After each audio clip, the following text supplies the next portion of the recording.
me just kind of move some stuff around. Let me just go ahead and add this chat in here too. Great. So as we go through, if you have questions, let me know. It's a small group. My plan is going to go through a lot about multi-level modeling, specific longitudinal.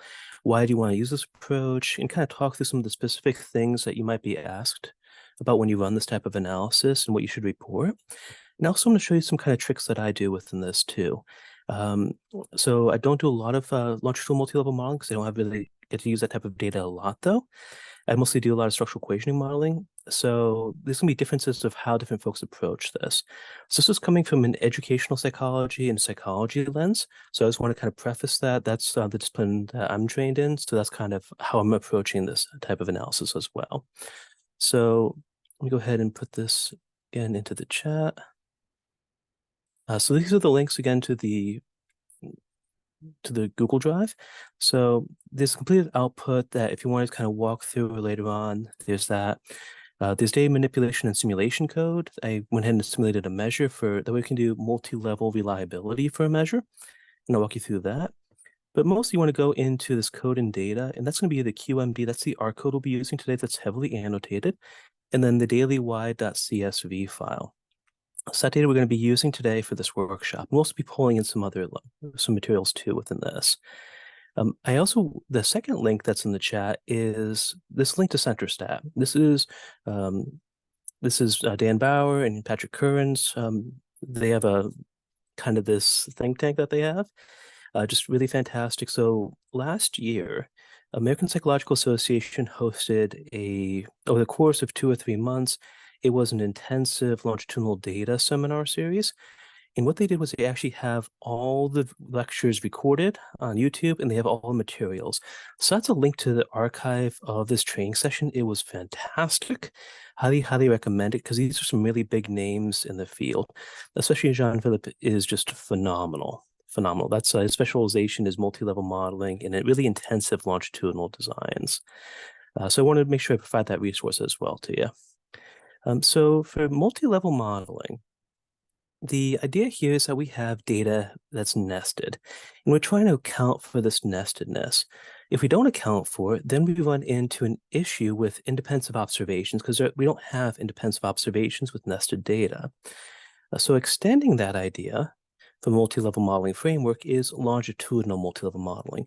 So rather than talking about like students nested within classrooms, that's really the typical hierarchical linear modeling, we have a longitudinal. So it's the same individuals that are responding it multiple times a day or over many, many days. So that's what we're talking about for longitudinal multi-level modeling. So in this workshop, we're assuming some familiarity with R. If you're new to R, that's great. Love to have you aboard. There's other links to videos. I'm happy to send more information about R as well. If you're getting started with R, I have a whole Canvas page to get you up and running. If you're interested in that, send me an email at ASAP. So for this one, what we're going to do is we're going to cover how to restructure data, how to assess the degree of nestedness, how to run a basic 2-level multi-level model, and also do the interpretations. So these are kind of our goals for today, our learning outcomes. This isn't going to be meaning that you're going to walk out of this as an expert in multi-level modeling. That's going to take a lot of training. Even I'm still learning and kind of adapting and training. But this will give you a really good foundation.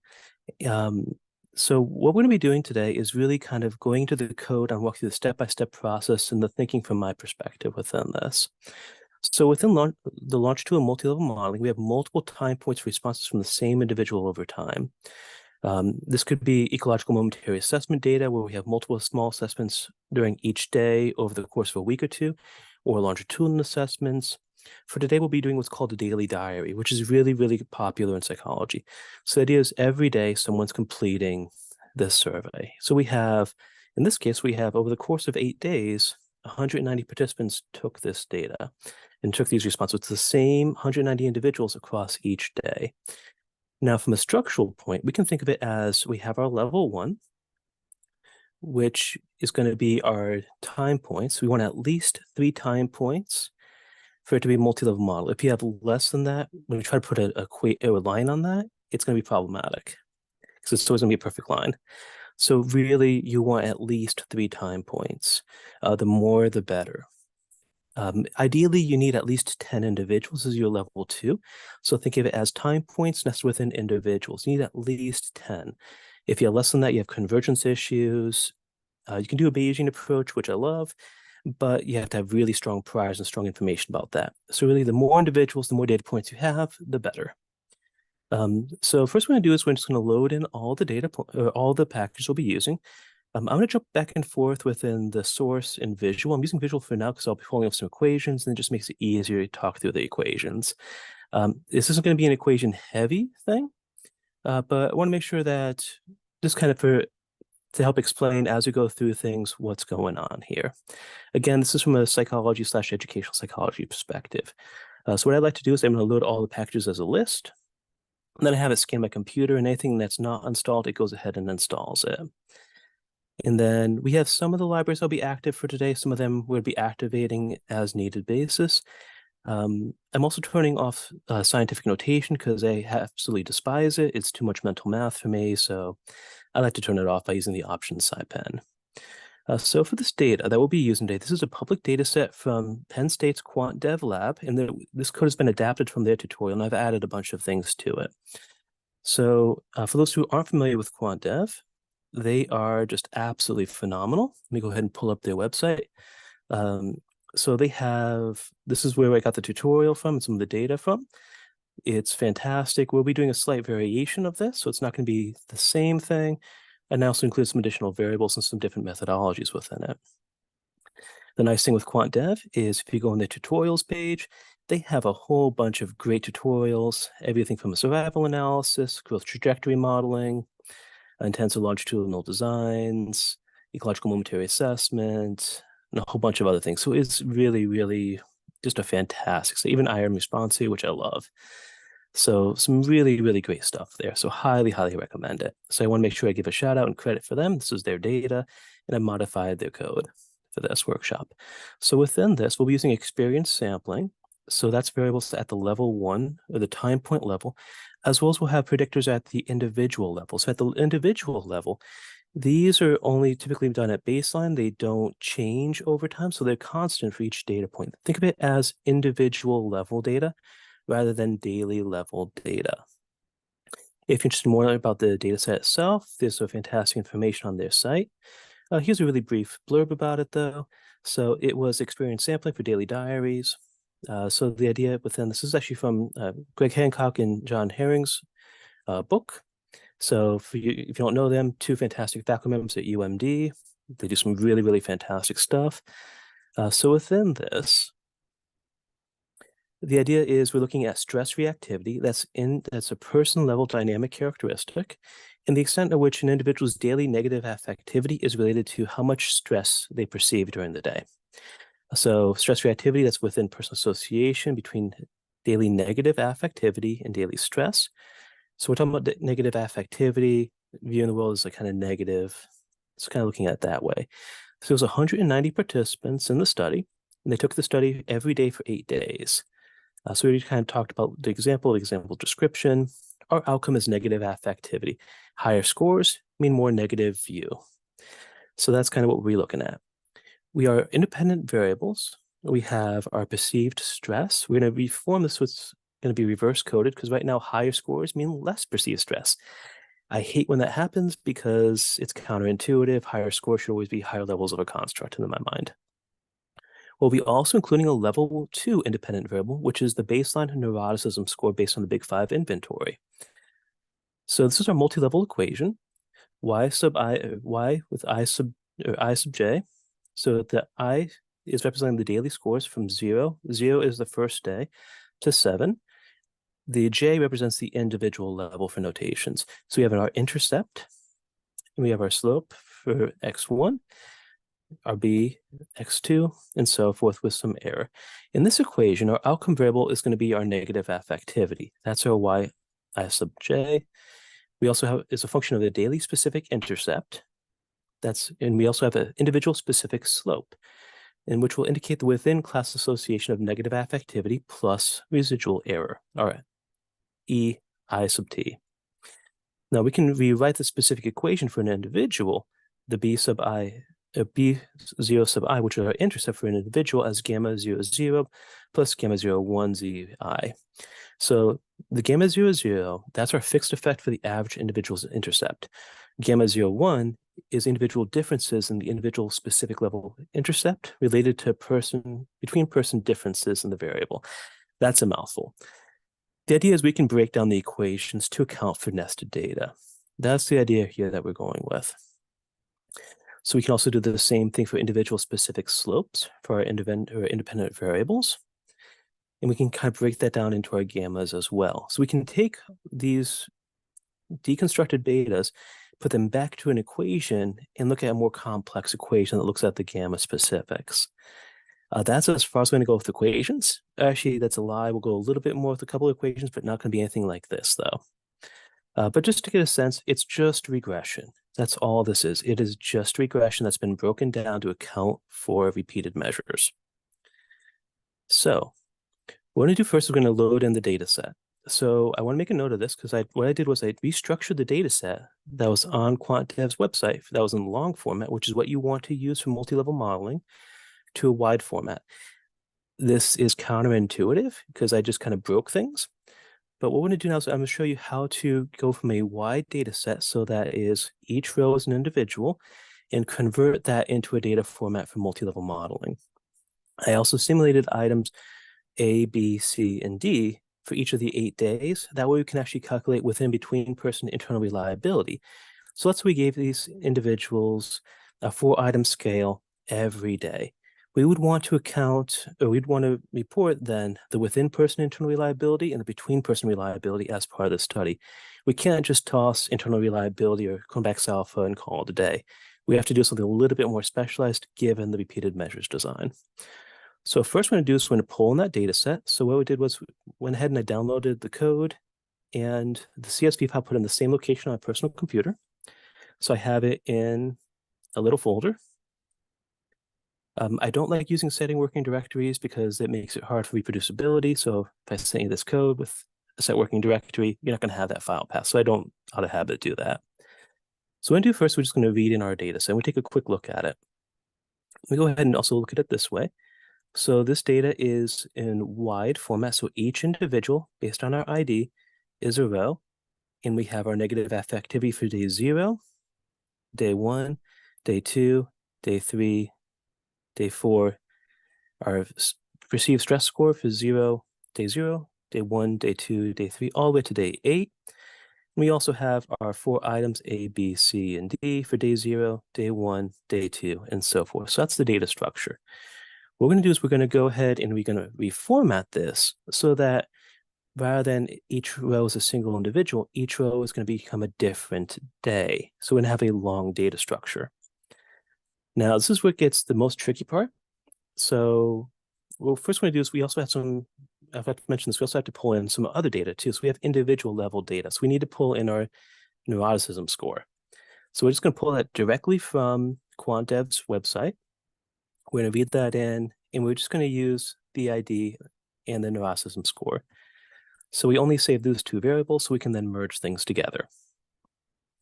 So what we're going to do now is we need to format this so each time point for each individual is on a separate line, rather than each row is all the responses from an individual. This is what's called long format. If you're doing multi-level modeling, this is going to be the way you want to have it reshaped. This could be the most challenging, though. So what we're doing first, when we activate the reshape 2 package, we're going to say what the daily wide is. That's our daily level data. And we're creating a day or time variable called day. We'll be using this for our analysis later on. We also have ID var. That's going to be our ID. We're saying its direction is long, and we're separating it by this underscore because all of our variables here that have multiple days, it's all separated by an underscore. And I'm saying everything that's time varying is from column 2 to column 49. That's all the variables here. So it knows what exactly we need to restructure. So we're going to put in our data into there. And it's going to go ahead and reformat for us. I'm just going to change the ordering to make it easier to read. So I'm going to have it sort by ID and then by each day.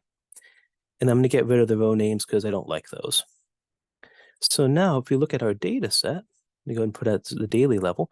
Now we have it in a long format. We have each row is a specific day. So we have person 101, 101, 101 from day 0 to day 7, followed by person 102 from day 0 to day 7. And then we have, for our daily level, we have a daily score for negative affectivity, a daily score for perceived stress, and then our 4-item scale, each item there for each day. So this is the data set we'll be wanting to use for our type of analysis. So this is kind of the biggest thing you'll have to do with multi-level modeling is gain the data set in a structure that's usable. I also want to create a summed variable. So actually, this is going to be more of an averaged one, just what's on the same metric rather than a aggregated. So I'm going to go ahead and just add all these up, divide it by 4. And if I look at our daily wide, our daily long actually, there's our measure score. Again, items A, B, C, D, those were randomly simulated, and the code's also in that Google Drive. So perceived stress, or perceived severity of stress, it's actually reverse coded. So higher scores actually mean less perceived stress. We want to reverse code that so higher scores will actually mean higher perceived stress. That way it's more intuitive. So what we're going to do is we're going to take 4 minus our daily long stress, and I'm going to turn that into a new variable called stress. We're just flipping it. So now if we go back to our daily long, hey, here's our reverse coded. So that's exactly what we want. So what we can now do, though, is now we can take in our individual level data, which is our ID and our neuroticism from Brig 5 inventory, and we can just merge that together. So we're going to merge that by ID here. So we're going to have our data set. And let me go ahead and bring this back up because I want to mention something that's really important. So all this data right now, this is all at the daily level, except for a baseline score here. This is because this is a baseline score. It's a level 2 predictor or an individual level predictor. So it's not going to be changing at a daily level. So for each individual, they have the same score for all 8 days. So there's not going to be any variability within person, but there is going to be variability between persons, hence it being a level 2 predictor. So we can then check our data and get a good sense of what this is. So now that we restructured things, something that you might be asked by a reviewer is, well, what's your between and within person correlations? So think of it as, rather than just running correlations of our entire data set, we need to think about this in terms of a multi-level structure. So we're going to have correlations for our within person as well as between person. So what we can then do is we can actually look at the correlations across both of those levels to get a sense of how our variables are reacting with one another. So I really like this is within the psych package. It is going to go through an error message because we've included BFIN, which is a level 2 predictor. So we're not going to have any within person variability there because it's a constant for each individual. So you are going to get these errors. That's okay. If we removed it, we wouldn't have that. But we can then look at intraclass correlation percentage variance due to groups within that. We'll talk about that in a little bit. But we have our correlations between groups, and we can report that correlation matrix. We can also report our within groups. And notice anything with neuroticism, it's NA. That's because it's a constant for each individual. But we can then report our within group correlations within this. So I've heard some researchers who are running longitudinal multilevel modeling, they've been asked by reviewers recently to provide that information. So this is a quick way to do that. Now, by training, I love psychometrics. It's my area of focus for my own personal research. So I'm always curious about measurement error. And not curious, I guess, but more kind of scared of it. Because if you have a really garbage measure, how can you say you measure what you think you're measuring? So what we can then do is we can actually calculate internal reliability at both the person or the within person reliability as well as between person reliability. So what we can then do is these are the equations. This is actually from Shrewd and Lane's book. So there's a citation later on for this. They used to have to do this by hand.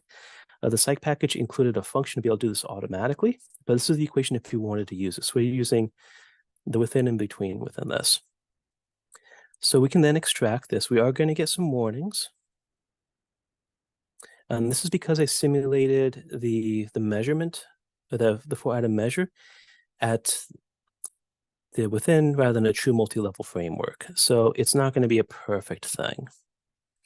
I just realized an equation issue here. This would actually be RC rather than RKFI. I'm going to update the code after this workshop and fix that. That way it's the correct equation, or just that correct notation. So within should be RC. This takes a little bit of time for it to run. It's going to be the longest thing. And again, we're going to get this error message because I simulated it. It's not true data, so it's going to be not perfect. So if we want to look at within-person reliability, we can port this, and we can see really low within-person reliability. I'm not surprised because this is a function of how I simulated the data. I put all the correlation between each of the items as 0.9. So, but when we restructure that, kind of breaks things a little bit. We can also look at our KR, which is between person reliability. And we can see we actually have really, really high correlate or within person reliability. So much so that we probably collapse things, and it has redundancy of the measure. Again, a function of how I simulated the data. If we wanted to break down the components for the actual equations up here, we can actually do the components of this, and we can pull all those out and do it by hand. It'll give you the same information. Fantastic book. It's yeah, I'm really glad they made the functions within R for this. One of the important things I want to mention is mean centering. I know some folks, if they're doing multi-level modeling, they don't mean center. I know some folks where they think they have to do it. It depends. I don't want to say it's a lot of personal opinions on this, but it depends on your specific discipline, your frame of how you're doing this, and more importantly, your research questions. Always a big fan of letting theory drive the bus within these things, as well as kind of thinking through what's your specific research question, have that be all aligned. So centering, it will change the interpretation of the results. So it really depends on your question. I'm a big fan of Pugh's 2010 article. There's information about that at the bottom of this as reference, but it's a really, really good read and primer. So you can actually mean center two different ways. There's cluster centering. So what you're doing then is think of it as when you're doing clustering level, you're centering at the individual level. So rather than a grand mean centering, which is based on the entire sample, we're centering at the individual level, and that's deviations from their average scores across days. So if your research question is focusing on the relationship of the independent variables on the dependent at your level 1, or if the level 1 independent variable has interactions with another predictor, you want to use clustered or mean group centering within this, or group mean centering. This is going to be a better approach. It'll give you unbiased estimates. Grand mean centering is used if you're more focusing at the independent variable at a level 2 level, or at the individual level rather than at the daily level. So again, it really, really depends. It's going to be more similar to an ANCOVA. I have strong thoughts about ANCOVA. All of them are negative. I do not like ANCOVA for a variety of reasons, but I'm not going to go down a rabbit hole with that. So I'm not a big fan of ANCOVAs. But it's all going to depend on your research questions. For this one, we're going to person center or cluster sample our measures, because we also have an interaction we want to model. And we're going to be using deviations from their averages within this. Honestly, if you're doing daily diary, the within person centering, that's going to be the most common thing you're going to run into. So what we're going to do now is we're actually going to create a person mean centering or a cluster centering of the data. So what we're going to do is we're going to take our data set, we're going to pipe that in, and we're going to sort, essentially, we're going to group it by IDs. So that way we're taking that nested structure, we're going to create, using the mean of stress, a cluster mean. That's our average score for individual. Just all 8 days, what's our average? From there, we can then take the daily level. We're taking our mean stress variable and subtracting that cluster mean. That's going to be the deviations away from the mean for each individual. And then we can also do the same thing with our measure score, because we're going to create an interaction term. So we're going to go ahead and do that. And if you wanted to grand mean center neuroticism, this is a quick way to do it. So we just use the scale function. I really like this. It's quick. Just make sure you have scale equals false.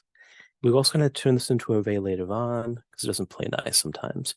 But if we check this really quick, we can just verify. Let me go and switch this to source code now. Let me get rid of the outline. So I am always of the mindset, trust but verify.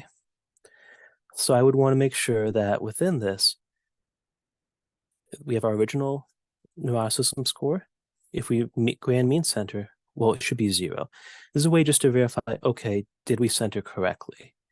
Because if not, I've had it where I try to run stuff and if I don't do it right, well, there's an issue here. Now, looking at this, the grand mean center for neuroticism, that looks great. Mean is 0, perfect. What we can do at the individual level, though, is I like using the psych package. We're going to group by RID and look at stress, which is within cluster center. And we're storing that as an object, and we're just checking, making sure our means, they should be close to 0. Let's see what's going on here. Oh, I think I know what happened. Let me just do that.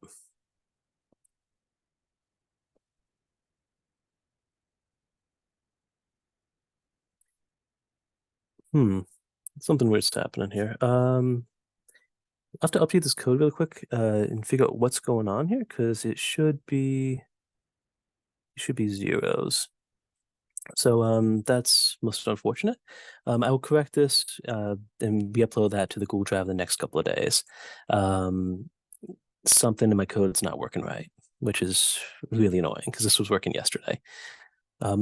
So skipping past that, this is why it's always good to test stuff multiple times beforehand. It was fine before, but fix it later. So what we can then do is we're going to go ahead and look at this by outcome. So with the MISTI package, we can get descriptors or a multi-level. So we can get the number of cases, number of missing values, number of clusters, that's just our individual numbers, a minimum and maximum cluster size. And we also get our ICC here too. So we'll mostly be focusing on ICC1 and design effect. Design effect is a really important measure because it provides a metric to determine how nested your data is. I'm going to come back to that in really quick and talk a little bit more through that.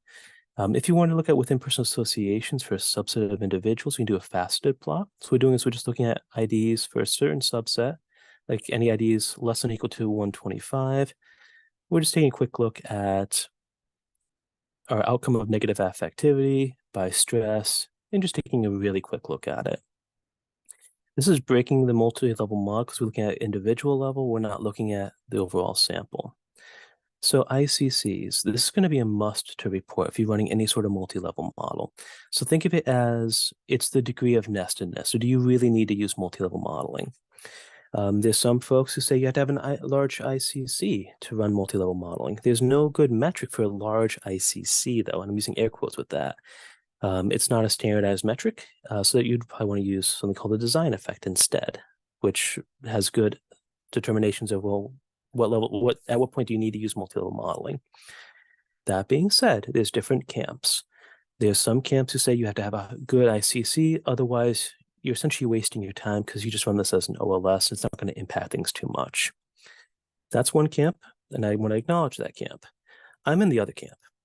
I'm in the, if you have nested data, you need to account for nested data. Doesn't matter the level of ICC, given your data structure, you need to account for it. Again, that's just my training. So that's how I was taught, and that's what I do. So it's still really important to account for this. So what we need to start with, what's called a null model. This is what's called the intercept only, so have no predictors in the model. This allows us to extract the information then to look at the variances within the model.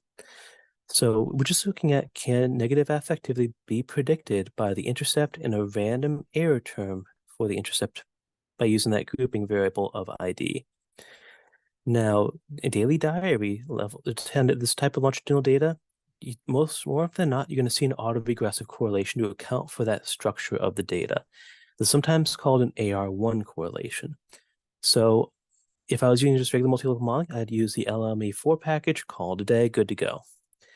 Unfortunately, the LME4 package, which is used widely in psychology for multi-level data, it can't handle an AR1 correlation matrix within this.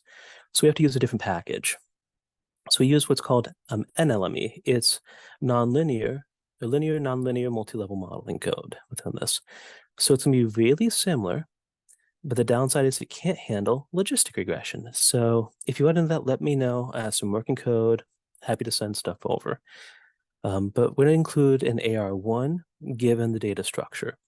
So when we do this, we have our function or the LME.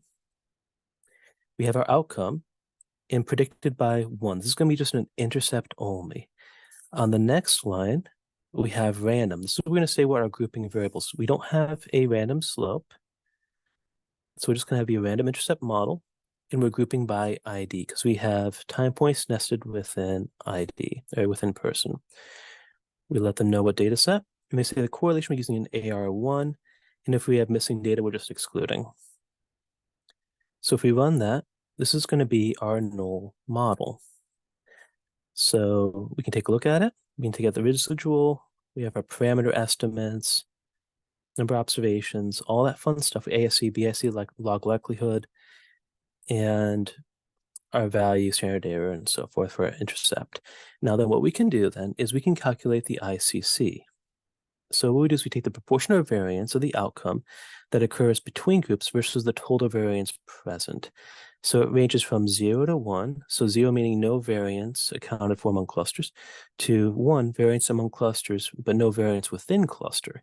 So the IC is taking the proportion, and we're just calculating that. So we have the cluster's variance divided by the cluster plus variation within. So it's almost total. Easiest thing within this is just to use what's called the performance package. They have a built-in function, so we're not having to extract everything within this. So if we do this, we get our ICC, which is 0.328, so roughly 0.33. On a scale of 1 to 0, that's okay. But again, I'm in the camp that says if you have multi-level data, if you have nested data, run multi-level modeling. If we scroll up to where we had our multi-level data here, you see it's a little bit different here. We have design effect. Again, so depending on some rounding within this. The one that we ran before from the MISTI package, that's not including an AR1, so that's going to change things slightly. Now, again, coming from an edge side perspective, I really like what's called design effect. So what this is, it's based on a lot of simulation work by Muthen and others. So the idea is it empirically assesses if multi-level modeling is warranted. So what we do is we take 1 plus the average cluster number minus 1 times the ICC. So within this, our average number of responses within cluster, that's going to be 8 because it's 8 days. And then, so that's going to be 7 times our ICC plus 1. When we calculate that, we're going to get our design effect. If it's greater than 2, we should use multi-level modeling. Here we have a design effect of 3.6. So because that's greater than 2, we really should be using multi-level modeling. Again, kind of a no-brainer in my mind, but it's always good to report these in case you have a reviewer. Now, this part is kind of more optional. You don't have to take this approach. I really like it personally, but you don't necessarily need to do it. This is what's called a model building approach. I really like Hawk's 2010s book. The idea is that we're incrementally building a more complex model and looking at how well that model performs at each level. This is really good if you have an exploratory model. If you have a really complex model that's based on theory, you don't necessarily have to do this approach. I'm doing it just as an example. So what we're going to do is we're going to start, we already did our intercept only, that's our null model. We're going to have a model 1 for just our time or measurement occurrence starting at 0. We're going to include a level 1 predictor in model 2. Model 3 is level 2 predictor. We're going to add our measure variable, a cross-level interaction, and then a random slope.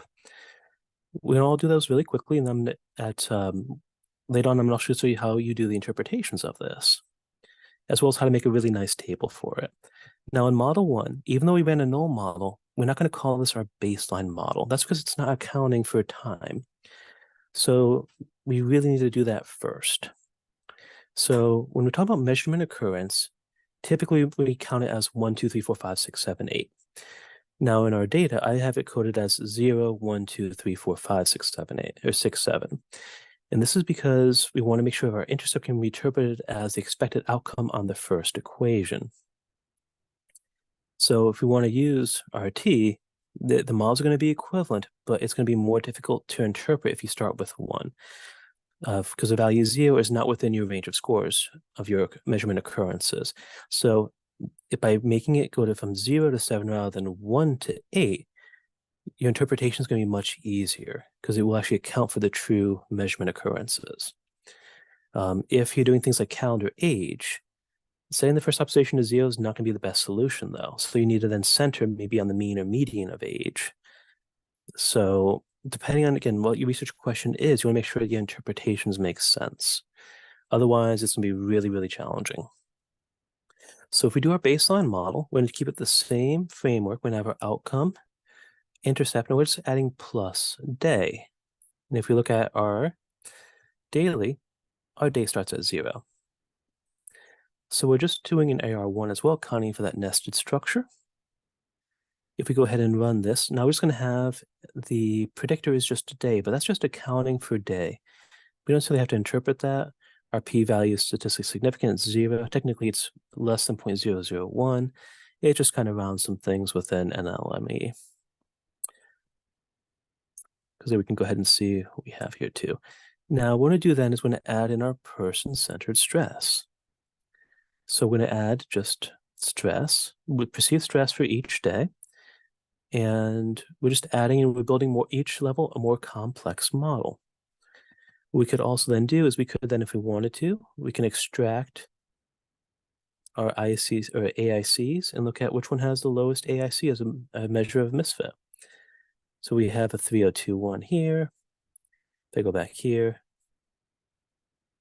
3741, AIC is much better for our next model. So you could use that. You could also look at the log likelihood and do comparisons. We're not going to really do too much of that, but that's how you can then look at which one has a better model for counting stuff. Now here we're going to add in our level 2 predictor of neuroticism, which is grand mean centering. So we're just adding that as an additional predictor and nothing else is changing. So we're building on complexity by just adding additional predictors. We can then account for things. We can double check it. I like to just double check the correlations for the fixed effects. And then we can also look at our values. These are just our fixed effects coefficients, our standard errors for each one. Notice our DFs are different here. That's because our neuroticism measure, that one is a constant for each individual, so that's going to have a different degree of freedom given that.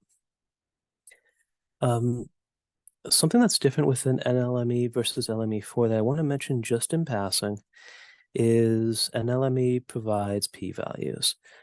The other package does not based on theoretical reasons because p-values for multilevel modeling get a little bit tricky because it's not really a true value. It's more like an approximation. I just want to mention that in passing because it can get a little bit heated in some circles. Now what we can do is we're going to go ahead and add our measure score, my simulated measure, which is actually a piece of garbage because it's all simulated and has no meaning into the data. Here we can see, oh, look at non-significant to our model cannot account for anything with negative affectivity. That's not really a surprise because I didn't create it with a correlation of that in mind. But then what we can also do is we can then add a cross-level interaction. So this is why we took a grand mean centering in our cluster mean centering for stress and negative affectivity, or sorry, stress and neuroticism, because that way, for looking at interactions, it makes it easier for interpretations. So to do a cross-level interaction, so it'd be the deviations from stress moderated by someone's neuroticism score. We would just add a colon here. That's going to go ahead and do an interaction term. So then when we look at it, we can then say, okay, within this, was there an interaction term of stress with neuroticism? And here we saw that, yes, there was. We can then extract our fixed effects. This is, again, going to be our average fixed effects within the model. So no random slopes or intercepts within this for it. We can then actually create our visualization. So now we want to probe that interaction. First thing we want to do, this is more of a manual way to do this, is we extract our standard deviation for neuroticism, 0.95. We do the same thing for stress, which is 0.68. And then we put this in with the effect. So we're going to go ahead and use the effects library. We then take our interaction term within the model, and we do plus or minus both of those. So now we're looking at one standard deviation above and below the mean within this. If we want to look at that, that's our standard deviation plus or minus. And we convert this to a data frame. I'm going to plug that into ggplot2 within the data set to then actually look at where's the interaction here too. So we can actually take a good look at this. Why did it do...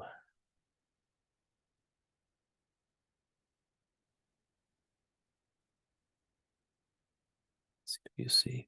So because stress, there was that issue with the group mean centering, it's going to throw this out of alignment right now. So because of that misalignment, I need to go back and fix this code because it should be just 2 lines rather than all of these. I'm not sure what's going on here. Let me look at that in the next couple of days and fix that, and it'll be the same Google Drive. Another option is just using sjplot, and this will allow us to then extract the predicted values. These are the coefficients for your fixed effects. It's a really quick visual to see, okay, what's significant and what's the relationship to the outcome variable.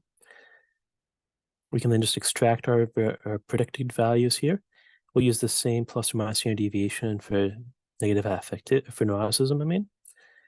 And then there we go, that's better. So what we do is we use sjplot, and then I just go ahead and I change the group column and group name. It's always plus or minus the standard deviation. This way we can actually see, okay, what's that interaction? So we have monostress person-centered and neuroticism plus or minus a standard deviation. This will help us for interpretations for this. If we wanted to add a random slope, so that means that each individual, they're going to have a different slope for the measure variable. Right where we have the random tilde, right before the vertical bar ID, our grouping variable, we would put our random slope here. So you can really, it's really quick to do this. We would run that, and then we'd go ahead and extract that with including a random slope. You'd want to use that based on theory. So for interpretations, I used the quantitative methodology page as an example, given that this was their data. So we're going to focus on just the fixed effects, because that's more typically what's reported. So let me go ahead and scroll this up a little bit. So if we looked at our fixed effects, so we look at all the fixed effects values. So for intercept, this is the expected value of negative affectivity for a prototypical person on a prototypical day, and that is 2.9. That's essentially, knowing nothing else about anyone else in this, what's our best guess for negative affectivity? For negative affectivity, there's a decrease over the course of the study days for each unit. So for each increase in a day, there was a negative affectivity decrease by 0.06, which was statistically significant.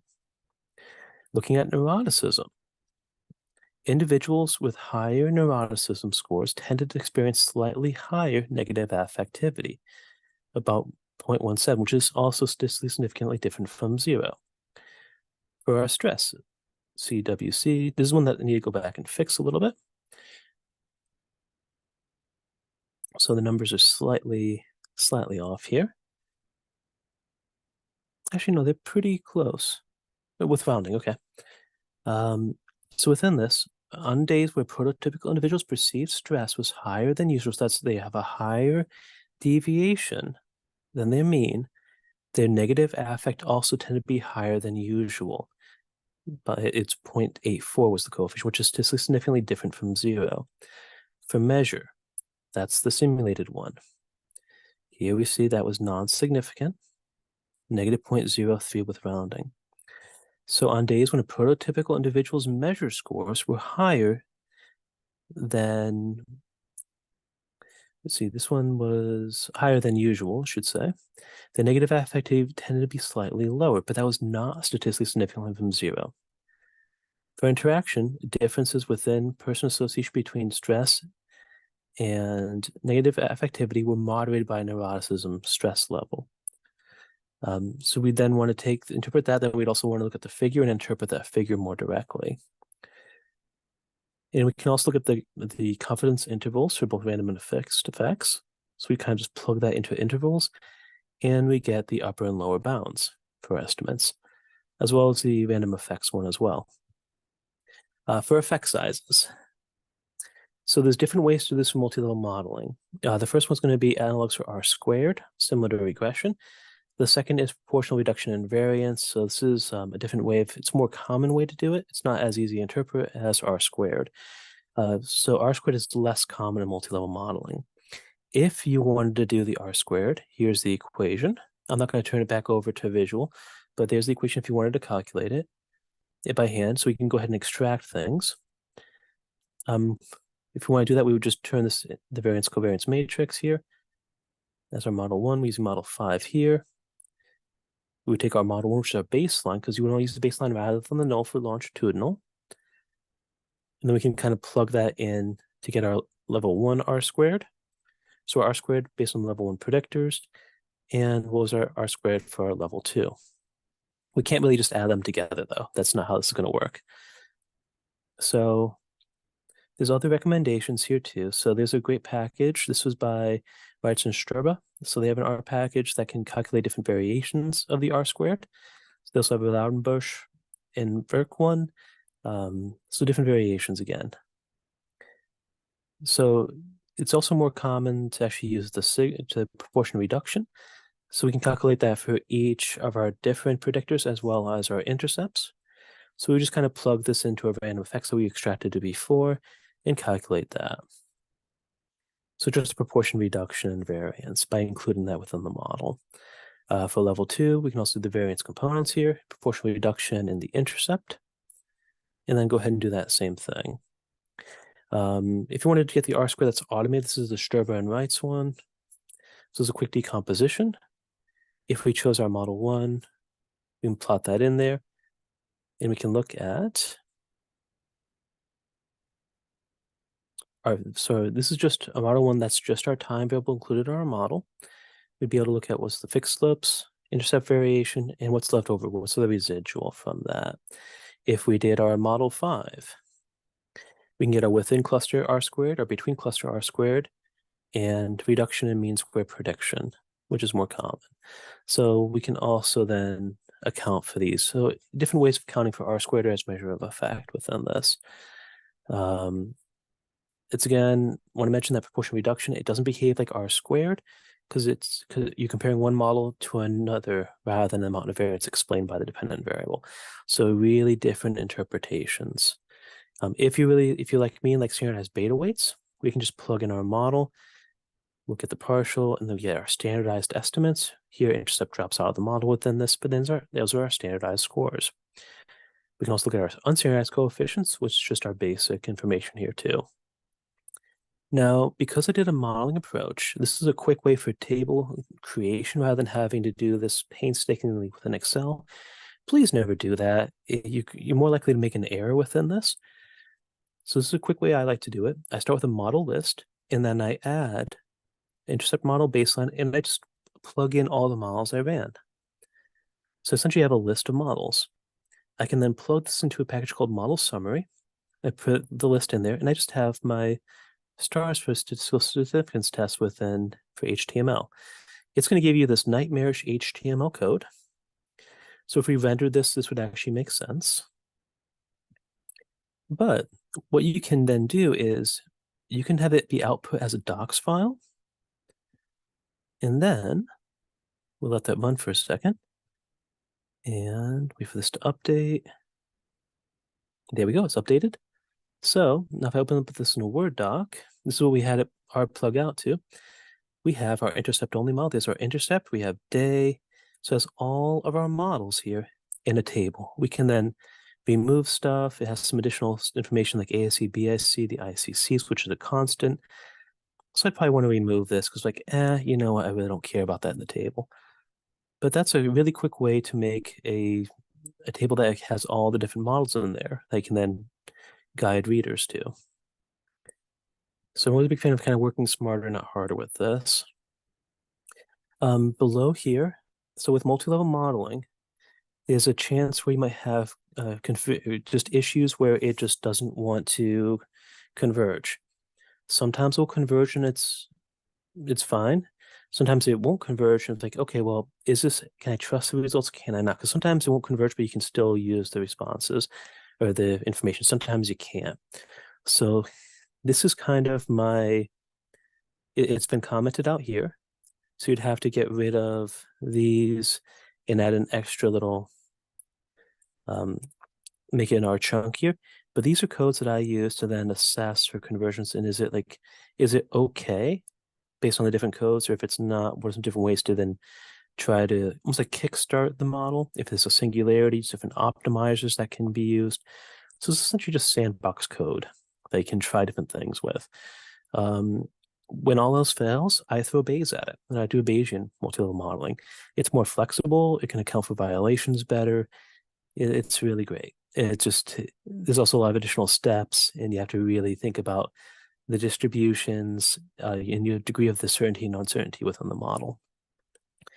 So when you report multi-level modeling, this is a great excerpt or checklist from the coach 2010. So this was in Greg Hancock's quantitative, the reviewer's guide for quantitative methods, version 2. This is a checklist from there. Kind of walks through all the major things you want to discuss.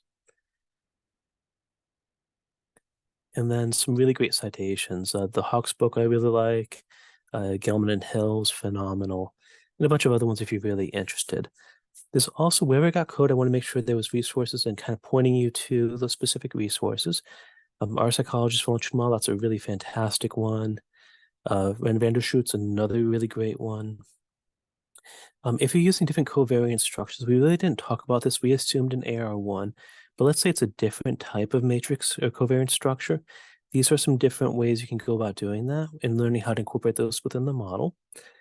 Some code like LME4 versus NLME have different options. So depending on what you want to do, there's some documentation on this. Autocorrelations, really some detailed information on that. But if you're new to multi-level modeling, highly recommend the Gelman book. That's a really good starter. I also really like this Lima course. It's completely free. It's from the Center of Multi-Level Modeling at University of Bristol. I did it. It's phenomenal. It walks you through the basics of multi-level modeling to more advanced stuff. It was from a grant-funded thing they did. That's just to train folks how to use multi-level. So it's always going to be free, and you can do a certificate at the end. So it's a really good one. It has like different programs to do too. So we covered a lot in a little amount of time. Let me go ahead and put in the link really quick for the evaluation. It helps us with programming. So thinking about future semesters, if you're interested. I'm always interested in like kind of is there certain quantitative topics you're really interested in that helps me plan accordingly and make sure it's just not something I'm purely interested in. I like multi-level modeling, so I want to talk about it. But happy to go ahead and answer any questions you might have, talk through things. Again, this is really meant to be a primer, but always happy to talk more. So let me go ahead and I'll stop sharing my screen. And yeah, just let me know. Let me know if you have any questions.